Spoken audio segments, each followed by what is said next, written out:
요즘 여러분은 무슨 기도를 드리며 생활하고 계십니까?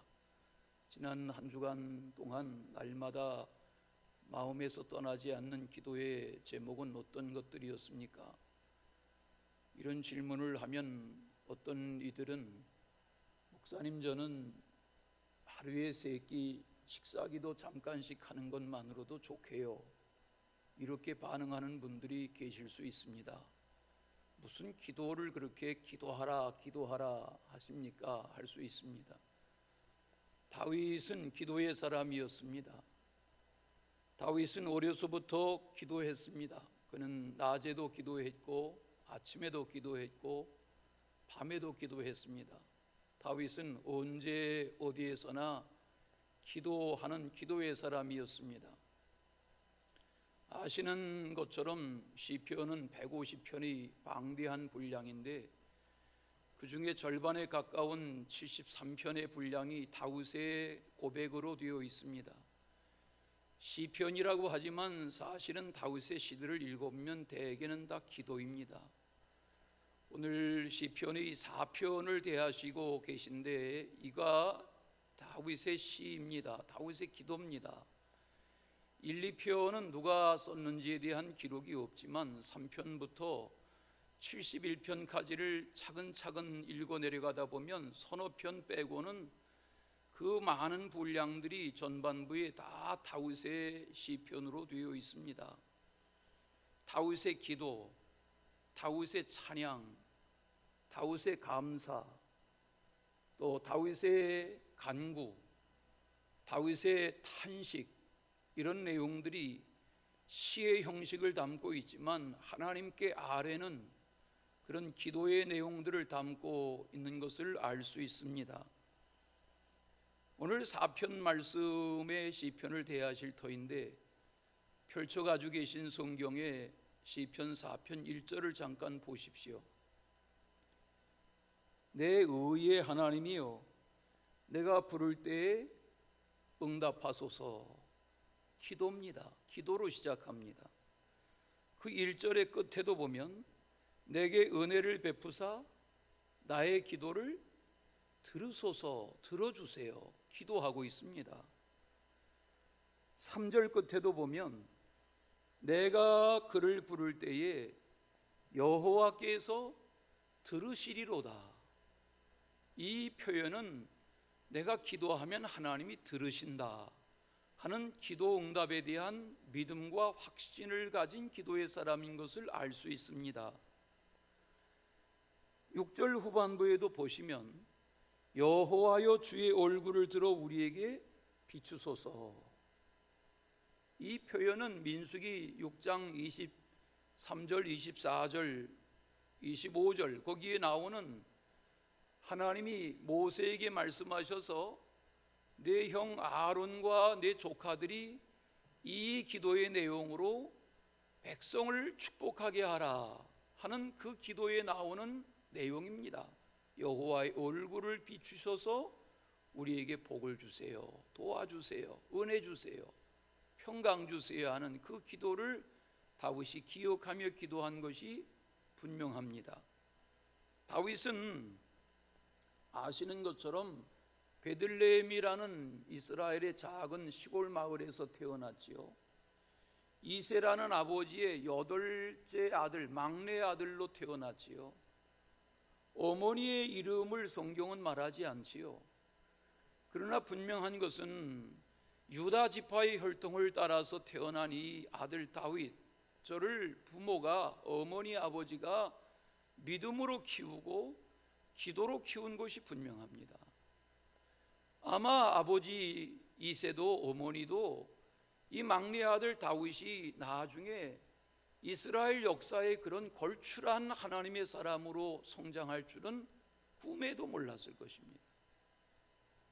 그저 단지 기도하며 키웠고 다윗은 부모에게서 배운 바대로 기도하는 생활을 하였을 뿐입니다. 우리 중에 다윗을 모르는 사람은 아마 한 사람도 없을 것입니다. 다윗을 묵상할 때마다 받는 은혜는 어려서부터 다윗은 하나님이 그를 귀하게 쓰시는 증거가 분명했습니다. 베들레헴 산허리에 양떼를 치면서 노래하고 하나님을 찬양하고 피리를 만들어 불고 하나님께 예배하는 그런 마음을 가진 심성의 어린 시절을 시골 마을 베들레헴에서 보냈습니다. 나중에 비파와 수금을 타기도 했습니다. 형들 3명이 전쟁에 나아간 일선에 아버지의 심부름을 따라서 갔다가 꼭 전쟁의 현장에 휘말려서 임금을 뵙기도 하고 자기의 평소에 옆구리에 차고 다니던 물매를 꺼내서 돌멩이 5개 들고 나가서 군대가 해결하지 못하고 나라가 해결하지 못하는 블레셋의 적장 골리앗을 돌멩이 하나를 던져서 눕혔습니다. 다윗이 이긴 것입니까? 아닙니다. 하나님이 다윗을 쓰신 것입니다. 다윗은 날마다 지팡이와 막대기를 들고 다녔습니다. 아버지의 양떼를 치는 날마다 그러했습니다. 그의 허리춤에는 물매가 있었습니다.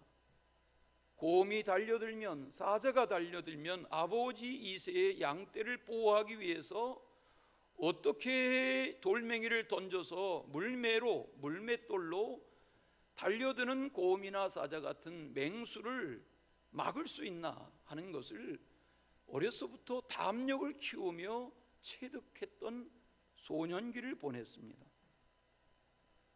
그런 평소의 일과를 뒤로하고 여전히 옆구리에 차고 있는 물매를 꿰고 심부름 갔던 면회 갔던 전쟁의 일선에 엘라골짜기에서 적장 골리앗을 돌멩이 하나로 해결하는 경험을 합니다.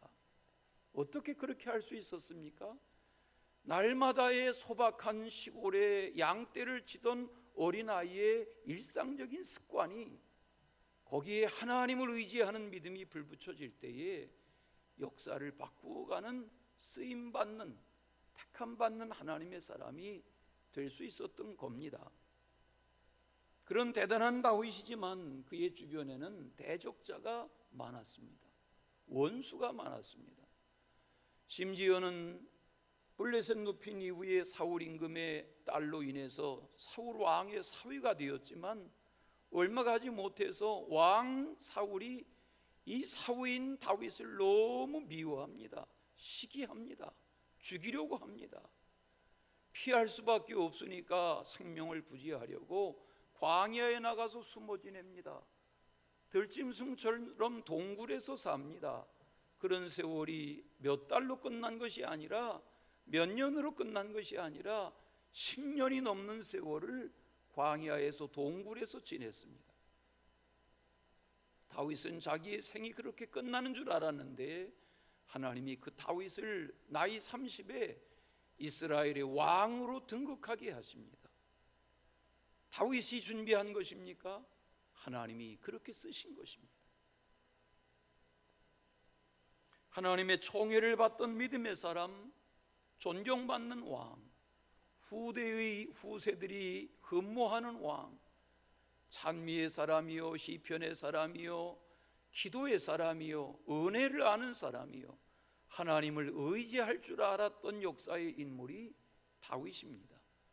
사도행전을 읽다 보면 12장 13장 22절에 내가 이새의 아들 다윗을 만나니 내 마음에 맞는 사람이라 내 뜻을 다 이루리라, 이렇게 하나님이 얼마나 다윗을 총애하시고 마음에 맞아 하시고 그를 통해서 하나님이 하시려는 일을 이루셨는가 하는 것을 사도행전 시대가 다시 증언하고 있습니다. 오늘 읽은 시편의 4편 1절을 보십시다. 거기 보면 내 의의 하나님, 부를 때 응답하시는 하나님, 곤란 중에 너그럽게 하시는 하나님, 은혜를 베푸시는 하나님께 기도합니다. 이렇게 기도하는 겁니다. 이 무슨 말입니까? 다윗에게 있어서 하나님이 누구신지를 알 수 있는 장면이 1절에 담겨 있습니다. 아하, 다윗은 하나님을 이런 분으로 매시고 살았구나 하는 거 알 수 있습니다. 나의 기도를 들으소서라고 기도하는 다윗의 이 기도의 내용을 좀 더 자세히 보시면, 첫째는 경건한 자를 택하시는 하나님에 대하여 고백하고 있습니다.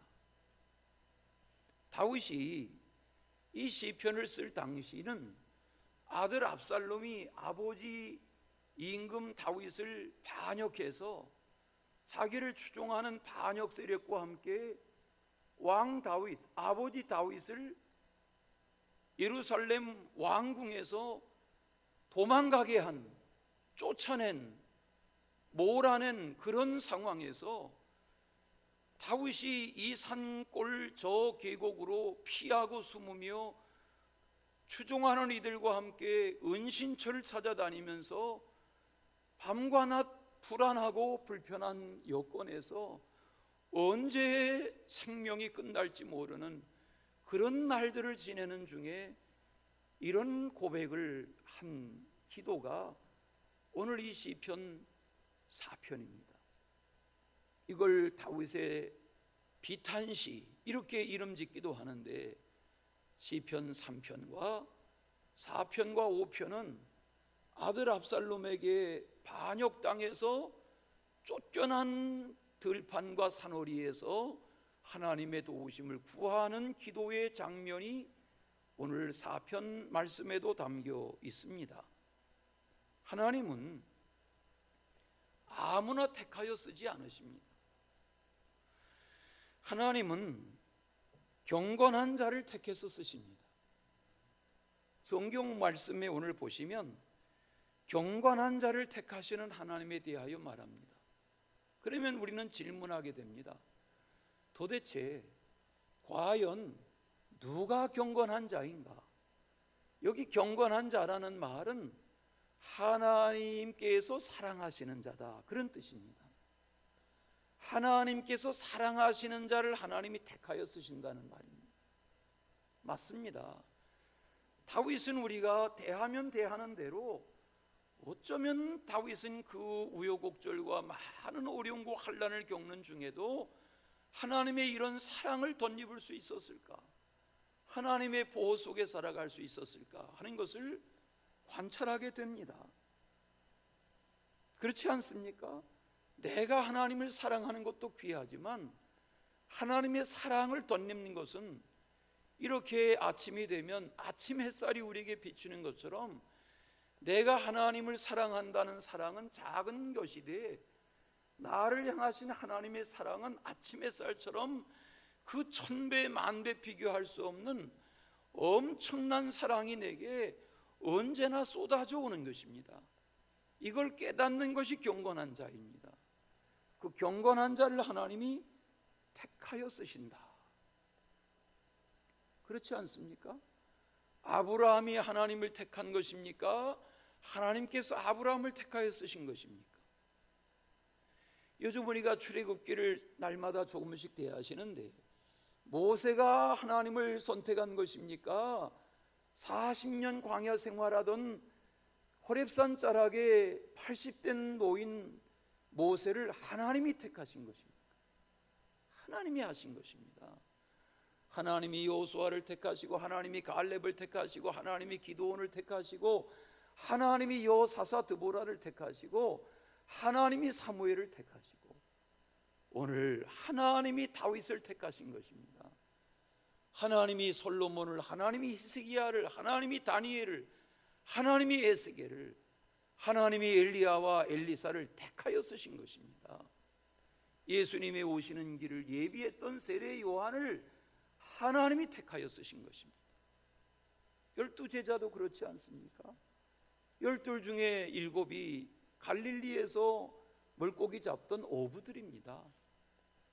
대단한 이들을 택한 것 아닙니다. 예수님이 저들을 택하심으로 제자된 것입니다. 물론 택함 받은 영광을 가론 유다는 주님을 배반하고 팔아버리고 스스로 목숨을 끊는 불행한 길을 가는 제자가 되고 말았지만, 나중 보충한 마띠아를 포함한 12 제자들의 나중을 보면 주님이 택하신 제자들이 맞습니다. 택하셨기 때문에 버리지 않으시고 포기하지 않으시고 성령 받게 하셔서 끝까지 쓰신 것입니다. 택하심은 귀한 은혜입니다. 하나님의 택하심 가운데 사랑을 입고 그 하나님의 택하심을 받은 경건한 자로서의 삶을 살고자 했던 인물이 다윗입니다. 그러나 아버지 다윗의 왕권을 찬탈하고 추종하는 세력과 함께 왕권을 빼앗으려 했던 압살롬은 경건하지도 않았고 하나님의 택하심과 부르심 앞에 자기 응답이 없는 생을 살았던 패륜한 인생입니다. 오늘 시편 4편을 대하고 계신데 성경을 보십시오. 3편 시편 3편 5절에 보면 내가 누워 자고 깨었으니 여호와께서 나를 붙드십니다. 이것은 아침에 드리는 기도입니다. 그렇죠? 잘 자고 아침에 일어나서 하나님 어젯밤에 누워서 잘 자고 지금 아침을 깨워주셨으니 여호와께서 나를 붙드시는 것을 감사합니다 하고 아침에 드리는 기도입니다. 이 시편 3편의 배경이 어떻다고요?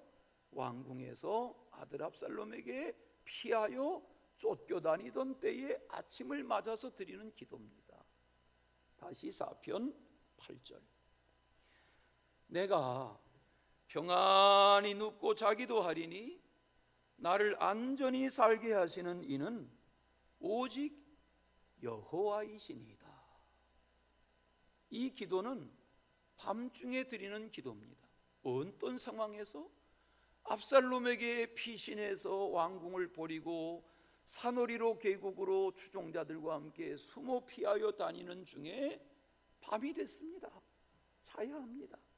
불안하지만 왕궁의 편안한 그런 침대가 아니지만 들판에서 계곡에서 왕이 누워 자야 하는데 그 잠자기 전에 드리는 기도가 이겁니다. 하나님, 오늘도 생명을 지켜주셨으니 제가 평안히 잠자리에 들겠습니다.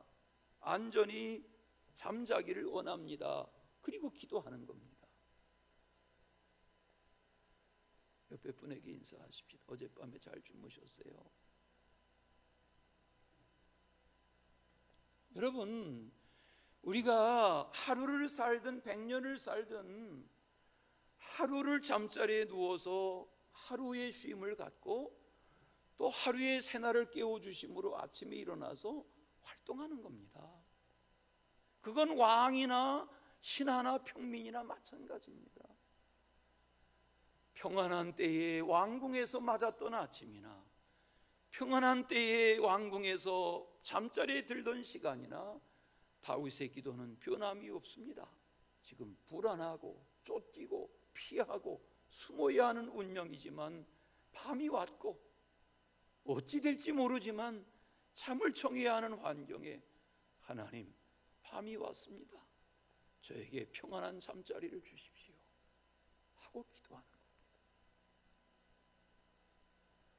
다윗은 별의별 우여곡절을 다 겪은 사람입니다. 그런 저가 왕이 되었지만 평안할 날이 없습니다. 블레셋과의 전쟁 끊임이 없었습니다. 그 아들들로 인하여 속상한 일 말로 다 할 수 없습니다. 속상하다 아들이 아버지 왕을 내쫓아 버렸습니다. 그런 여건에 저가 산허리에 피하고 도망가고 숨으며 밤을 맞았는데 하나님, 기도합니다. 그리고 기도하는 기도가 이 기도입니다.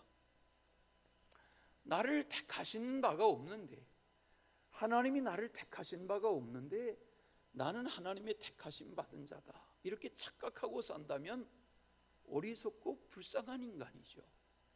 그러나 나를 향하신 하나님의 택하심과 부르심이 너무 분명하고 너무 확연하고 모든 것이 증거가 된다면 그것보다 영광스러운 것이 없지요. 그걸 오늘 다윗은 시편에서 2절에서 나의 영광 이렇게 표현합니다. 나의 영광. 아니, 지금 영광이 있습니까? 쫓겨나고 도망다니고 숨는 다윗인데, 초라한 왕인데 다시 왕궁으로 복귀할지에 대한 장담할 수 없는 막연한 날들을 지내는데, 다윗의 기도는 무엇입니까? 나의 영광, 그동안 택함받아 쓰임받은 하나님의 사람으로서의 영광이 있다는 겁니다. 그러면 하나님은 왜 인생을 택하여 쓰십니까? 오늘 이렇게 아침에 예배하는 여러분이 어른아이 누구나 다 나는 하나님의 택하심이 있다, 이렇게 믿으시면 아멘 하십시다. 자, 그러면 하나님이 왜 나를 택하여 쓰시는 것입니까? 그 분명한 대답이 3절에 있습니다. 성경을 보십시오. 여호와께서 누구를 위하여? 누구를 위하여? 성경 없으세요? 누구를 위하여? 자기를 위하여가 뭐예요? 하나님을 위하여 나를 택하신다는 거예요. 여기 밑줄 치셔야 합니다. 여러분, 기업을 경영하십니까? 사업체가 있으십니까? 직원을 고용하십니까? 여러분, 직원을 고용할 때에 여러 사람을 면접해서 이 사람이면 좋겠다라고 택할 때 무엇을 기준으로 택하십니까? 그 여러 후보들 중에서 이 사람이 우리의 기업에, 우리 일터의 직원이 되면 주인인 나의 마음에 흡족하겠다, 나의 마음에 만족하겠다, 우리 경영의 목적에 부합하겠다고 하는 어떤 판단이 되기 때문에 택하는 것입니다. 그냥 일자리 없는 누구를 고용해서 우리 회사에서 월급을 줘야 되겠다, 그러고 막연히 한 사람을 택하는 경우는 없습니다. 하나님이 인생을 택하시는 목적은 하나님을 위해서라는 것입니다. 다시 말하면 하나님의 하시려는 목적을 이 인생을 통해서 이루시기 위해서 택하신다는 겁니다. 아멘.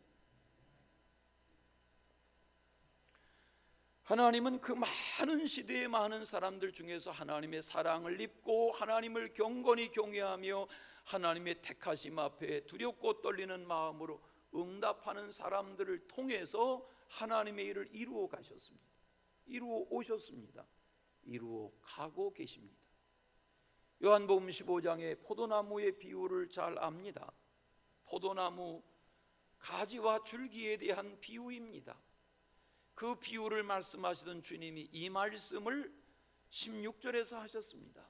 너희가 나를 택한 것이 아니요 내가 너희를 택하여 세웠나니. 그렇습니다. 택함이라는 것은 내가 하나님을 택하고 내가 주님을 택한 것이 아니라 하나님 아버지께서 나를 자녀로 택하시고 나를 사명의 사람으로 택하신 것입니다. 아멘. 오늘날 우리도 마찬가지입니다. 어떤 여건에서 어떤 사회생활을 하시고 어떤 가정에서 사시던 우리 각 사람을 향하신 하나님의 택하심이 있다, 이런 믿음이 있으시기를 축원합니다. 두 번째는 의의 제사를 받으시는 하나님에 대하여 기도하고 있습니다.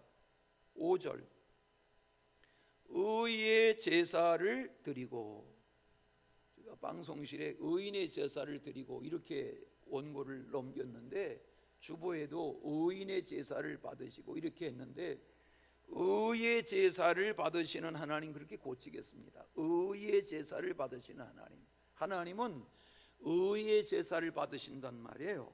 이게 무슨 말이냐? 의의 제사를 받으신다는 말은 제사는 예배입니다.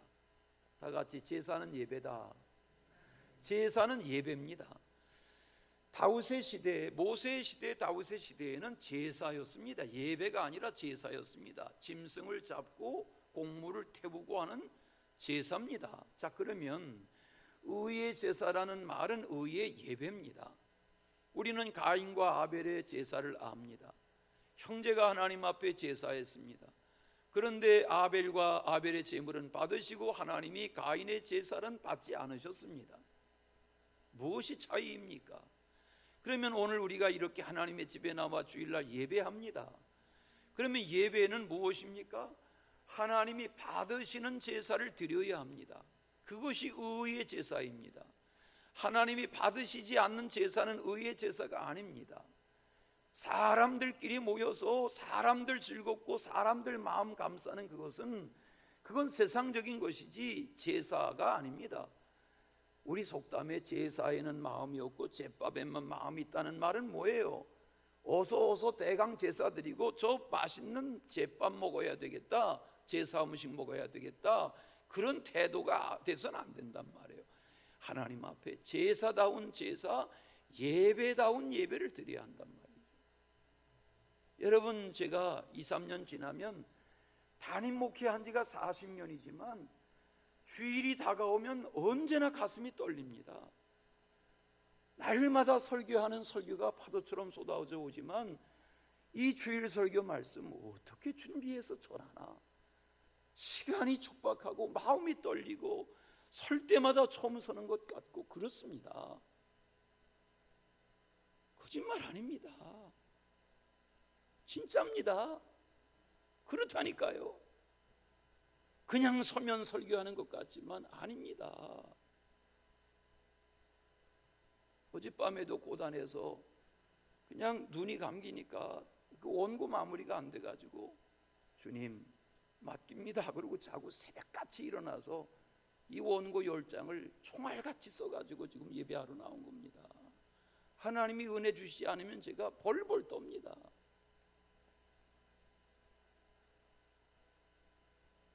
제사를 얘기하는 겁니다. 제사 드리는 겁니다. 여러분, 예배하기 위해서 모이셨습니까? 딴 생각하지 마시고 예배하십시오. 예배를 드려야 합니다.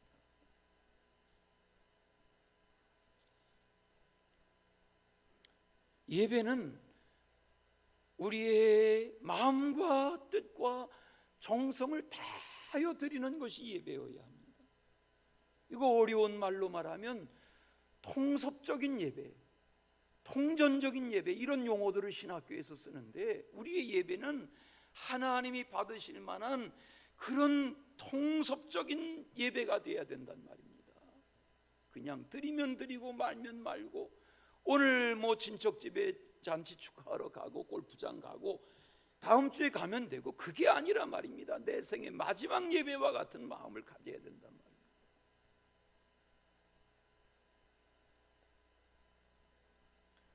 다윗은 예배의 사람이었습니다. 다윗은 제사의 사람이었습니다. 그래서 모세 때의 성막, 사사 시대의 성막, 그 블레셋의 법궤를 빼앗겼던 성막, 그 성막의 법궤를 다 준비해서 다윗이 성막에 들어가 예배할 때마다 마음에 눌리는 것이 있었습니다. 하나님, 나는 시골 베들레헴의 목동이었는데, 나는 십수년 동굴에서 피하여 지내던 동굴에서 청년기를 보내던 나인데 어떻게 이런 백향목으로 지은 잘 지은 왕궁에서 왕으로 지내게 하십니까? 하나님의 집에 제사하러 와서 보면 조상 모세 때의 이 낡은 성막에서 예배하고 있는데 하나님의 집 잘 지어드리면 안 됩니까?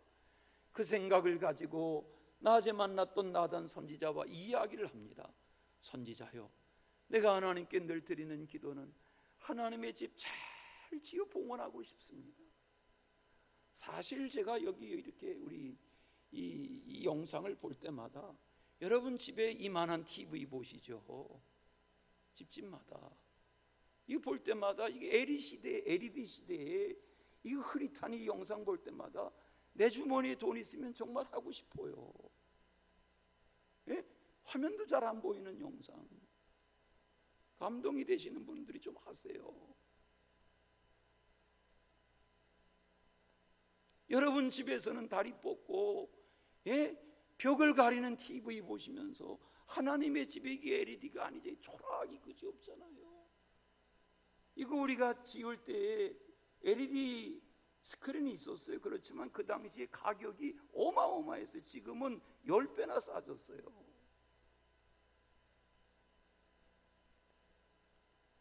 제가 수색교회 가서 예배하다 보니까 거기는 오르간 연주를 하더라고요. 새로 지은 예배당. 우린 이거 지을 때 오르간 살 돈이 없으니까 키보드 가지고 하잖아요. 뭐 그래도 우린 정성스럽게 예배하지만 오랜만에 지난번 지방에 가서 오르간 연주하는 예배를 드리는데 울림이 다른 거예요. 이래서 오르간 연주하는구나. 떨림이 다른 거예요. 오늘 원고에 안 쓴 얘기 하는 거예요. 하나님이 그런 은혜를 주셔서 하는 거예요. 하나님께 정말 다윗은 잘 예배하고 싶었어요. 그런 얘기했는데 나단하고 헤어져서 나단이 집에 가서 자는데 밤중에 하나님이 나단 선지자에게 말씀하세요. 선지자 나단아, 오늘 낮에 내가 임금과 대화한 말을 나도 들었다. 내 마음이 심히 기쁘다. 다윗이 왕으로 지내며 나의 성전을 다시 지어 바치고 싶어하는 마음만 해도 나는 즐겁다, 기쁘다.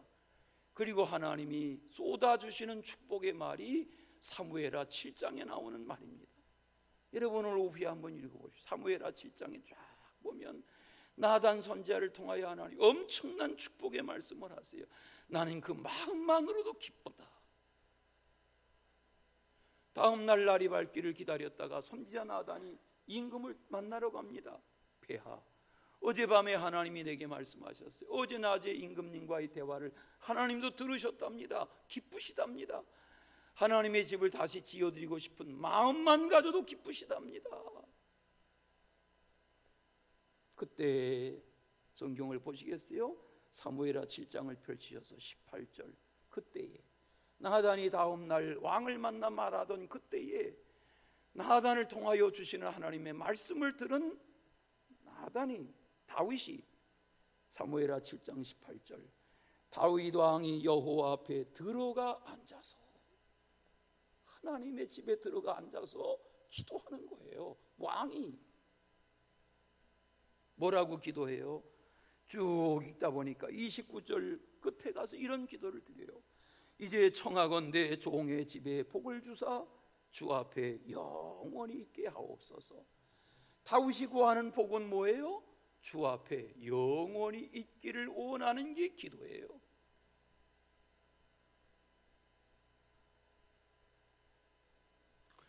여기에 있는 내용 중에 주 앞에 영원히 있게 하옵소서, 다 같이 주 앞에 영원히 있게 하옵소서. 이 마음, 하나님, 저는 하나님의 집이 너무 좋아요. 왕궁, 화려한 왕궁보다 하나님의 집이 좋아요. 그래서 하나님의 집 제대로 지어드리고 싶은 거예요. 하나님 앞에 영원히 있고 싶어요. 이게 다윗의 기도인 거예요. 그런 다윗이 왕궁에 지금 없어요. 쫓겨났어요. 산허리에서 누워요. 밤이 왔어요. 그 산허리에서 왕이 들판에서 뭘 자리를 깔았겠어요? 물론 뭐 신하들이 있으니까 왕의 침소를 마련했겠지만 산허리의 계곡에서 왕이 다시 피난지에서 하룻밤을 맞아 자면서 하나님 나에게 평안을 주세요. 그리고 기도하는 겁니다.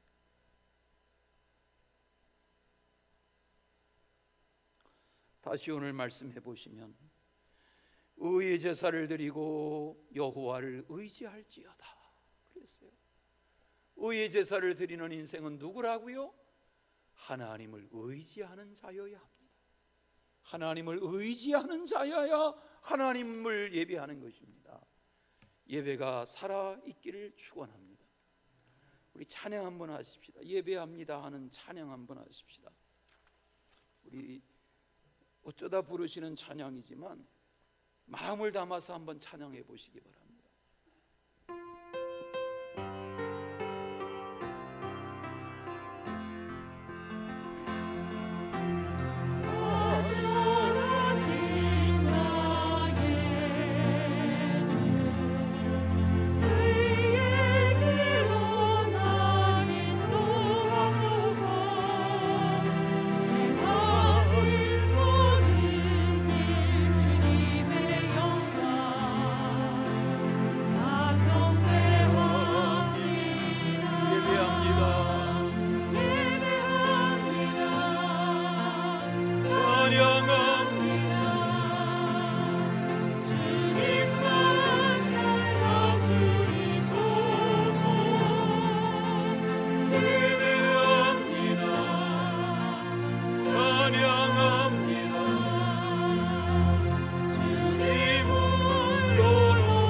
다시 한번 예배합니다.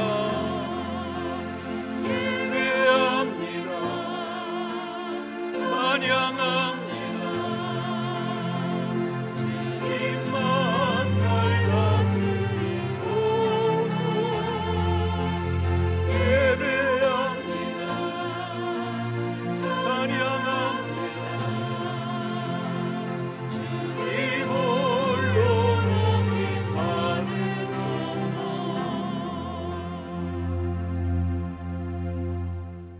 맞습니다.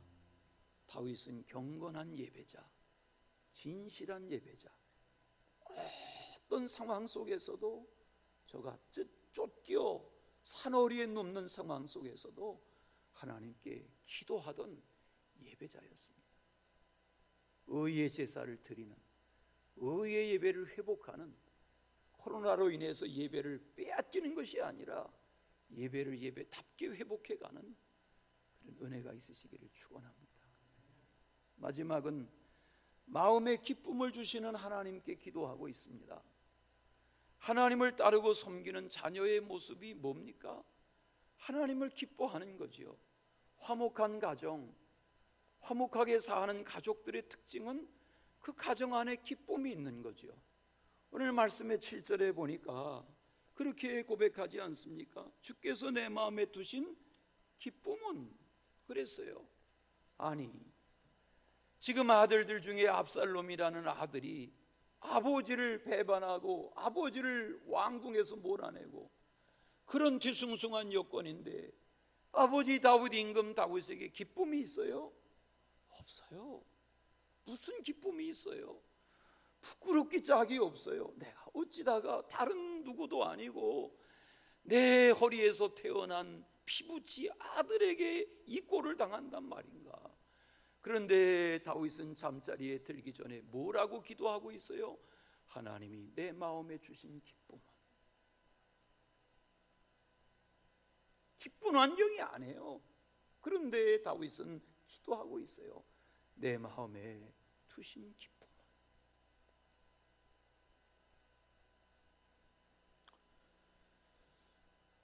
여러분 주변을 보십시오. 오늘 2절 말씀이 우리의 살아가는 주변을 말하는 겁니다. 2절에 보시면 다윗은 아들 압살롬을 포함해서 아들 압살롬에게 편들어서 나라의 왕을 몰아내버린 이 세력들에 대해서 하나님 앞에 기도하고 있습니다. 2절이 그런 기도의 내용입니다. 인생들아, 어느 때까지 나의 영광을 바꾸어 욕되게 하겠느냐? 인생들아, 어느 때까지 헛된 일을 좋아하고 거짓을 구하려느냐? 그렇게 하나님 앞에 탄식하며 기도하는 겁니다. 4절에 보시겠어요? 너희는 떨며 범죄하지 말지어다. 이 너희가 누구예요? 압살롬과 그 세력들이에요.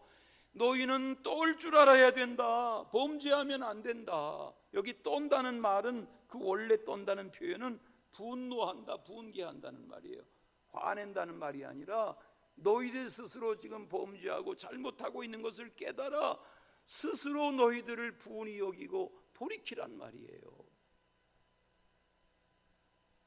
자리에 누워 심중에 말하고 잠잠할지어다라는 말은 이제는 반성하고 뉘우치고 회개하고 아버지의 뜻을 깨달아 돌이키라는 말이에요. 왜? 다윗에게는 분명한 믿음이 있었어요. 이 왕권은 아버지가 내게, 하나님이 내게 맡기신 왕권이라는 분명한 믿음이 있었어요. 그걸 하나님의 뜻과 상관없이 압살롬이 지금 반역한 거예요. 그 세력들 앞에, 하나님 앞에 탄식하며 기도하는 내용. 6절을 보십시다. 우리에게 선을 보일 자 누구며? 이게 뭐예요? 다윗에 피신하여 다니는 그 주변에 다윗의 측근들이 수근수근 하는 말이 임금 다윗에게 들리는 거예요. 우리에게 누가 선을 보이겠는가? 이 말은 하나님이 살아계신가? 우리 왕이 힘이 있는가? 우리의 섬기는 왕이 왜 이 지경이 되었는가? 왜 이렇게 초라하게 되었는가? 그런 수근수근하는 말이 들리는 것을 지금 알고 있는 임금 다윗이 산허리에서 피신하는 자리에서 하나님 앞에 아뢰는 거예요. 우리에게 선할을 보일 자 누구냐 하오니 하나님이 얼굴 돌려서 우리에게 햇빛을 비추시듯 비춰주세요. 빛을 비춰주세요. 그리고 기도하는 겁니다. 우리 기도하십시다. 기도해야 됩니다. 이번 토요일이 5월 첫날인데, 가정의 달 첫날인데, 우리 부속장님들 부부들 나오셔서 특송하시기 바랍니다. 왜 그렇게 하는지는 아시겠죠? 속장님들 가정은 대개 나오시니까 부속장님들이 나오셔서 특송하시고, 우리 5월 첫날 새 달을 맞는, 올해 벌써 3분의 1이 갔잖아요. 우리 토요일 날 새벽에 늦잠 자지 마시고 자녀들과 함께 나와서 기도하십시다. 아멘. 덕기야 나올 거지?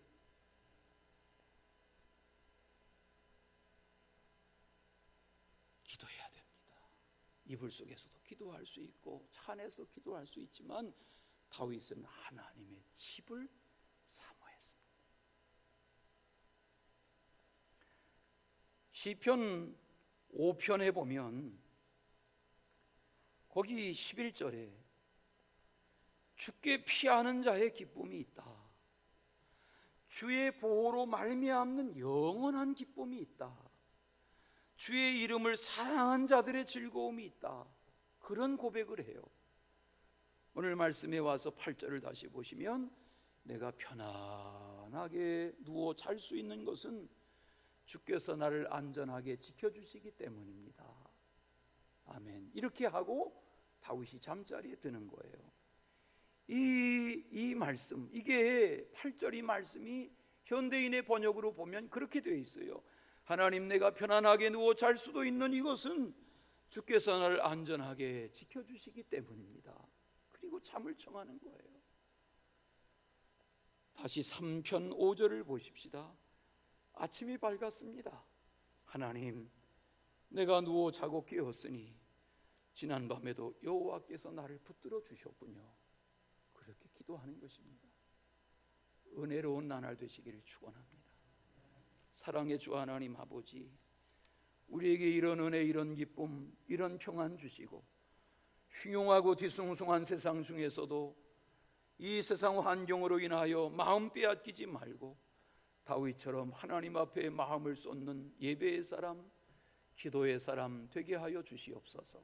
예수님의 이름으로 기도하옵나이다. 우리 가사를 잘 생각하며 찬양하겠습니다.